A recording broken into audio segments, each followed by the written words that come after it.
Hello everyone, and welcome to my final project for art history. This video essay will focus on the inspirations behind the paradigm shifts in Christian art. Included in this video will be the notable eras such as the late antiquity all the way up to the Gothic era. Interestingly, the earliest surviving Christian artwork only dates around back to the 3rd century AD. This specific piece seen on screen depicts Jesus healing the paralytic and dates back to 232 AD. Many historians believe that the lack of iconic Christian artwork from the pre-Constantine era can be attributed to the poverty of the earliest followers of Christ, who lacked the resources, time, and property to create the art and architecture characteristic of the eras to follow. It wasn't until Constantine converted to Christianity following his return from the Battle of the Milvian Bridge in 312 AD that Christianity was normalized in the Roman Empire. What officially marked the end of Christian persecution and its acceptance into the mainstream was his signing of the Edict of Milan, which granted Christians around the empire religious tolerance. What followed was an explosion in popularity for Christianity, which coincided with the revival of imperial art and architecture brought forth by an effort from Constantine. It was his influence that resulted in the blending of classical themes and motifs in Christian art. This can be seen in none other than the Grand Arch of Constantine. The arch was made up of several older reliefs, which were remixed into this grand monument. Some reliefs are older than others and are more characteristic of the classical style. This can be seen in the comparison between these two reliefs. The one on the left features more detailed, idealized human figures, whereas the one on the right is, by comparison, more minimalist, two-dimensional, and symbolic. The revival of classical motifs seen in these reliefs appealed to the high society of urban pagan elites. Take, for example, the sarcophagus of Junius Bassus, which was an art piece dedicated to a Roman high official who converted to Christianity in his lifetime. The marble sarcophagus features the apostles in Roman togas surrounding Jesus Christ, who is seated upon a folding chair known as a sella cruris, which was a powerful symbol of Roman authority. The engraving depicts several stories from the Old and New Testaments. In the second row and fourth column, the story of the prophet Daniel in the den of lions is illustrated. This scene from the Old Testament serves as an allegory for the salvation from an eternal death to those who are faithful.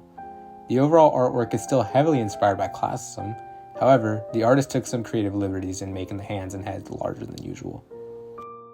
The antiquity style, in part, is what helped to spread the growth of the religion, as up until then, Christianity had predominantly appealed to the impoverished, who believed that God sent Christ to save the souls of the poor and humble. Despite many artists' attempts to appeal to the taste of the elite, the classical style slowly phased out of popularity and would instead be replaced by a more modest style, centered around self-denial and a rejection of materiality, which fell right in line with the values preached in the Gospels. The emerging growth of Christianity set forth by Constantine burst open the floodgates for Christian art in the Roman Empire. Basilicas and churches underwent construction, whose interiors were adorned with marvelous paintings and mosaics intended to guide believers. Examples of these can be seen within the Basilica of Santa Maria Maggiore, which are shown on screen. These practices continued in the area surrounding Constantinople and the Roman Empire's successor, the Byzantine Empire. Now, at this point, I'd like to focus on how the portrayal of Jesus' crucifixion changed over time, as well as the underlying cultural implications behind said changes.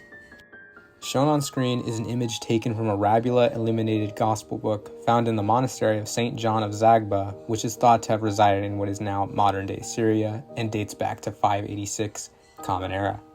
The illustration depicts Jesus on the cross, pierced by the spears of soldiers on both his left and right.